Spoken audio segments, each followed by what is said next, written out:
ఇవి చూడండి స్టూల్స్. ఇవి ఎలక్ట్రానిక్ ఐటమ్ వచ్చింది, స్పాంజీది అనమాట. ఇది ఇట్లా దేవుడికి పీఠం లాగా చేశాను, స్టూల్ లాగా అనమాట. ఇది జస్ట్ స్పాంజీ పీసే, వెయిట్ ఆపదు కానీ ఏదైనా దేవుడివి పెట్టుకోవచ్చు.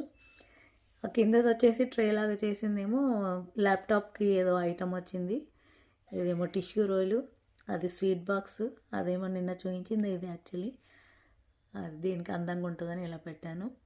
ఇవి 2 స్టూల్స్ లాగా చేశాను. ఇదేమో ఐస్ క్రీమ్ స్టిక్స్ పెద్దవాటితో ఇట్లా బండిలాగా చేశాను. ఇదిగోండి బండిలాగా చేశాను ఇట్లా. ఇవేమో wooden pieces, wall decor pieces లాగా చేశాను. ఈ 3 వుడన్ పీసెస్ అనమాట. ఇల్లు కన్స్ట్రక్షన్ అప్పుడు మిగిలినవి వుడన్ పీసెస్. మీకు క్లారిటీ కోసం చూపిస్తాను. ఇదిగోండి ఇలా వుడన్ పీస్, ఇది వుడన్ పీస్ని ఇలా చేశాను. 3 కూడా వుడన్ పీసెసే. సో అవి ఇట్లా చేశాను అనమాట. ఇది ఈరోజు డిఐవీస్ అనమాట. డైలీ కాలక్షేపంలో భాగంగా ఇవాళ చేసినాయి అనమాట ఇవి.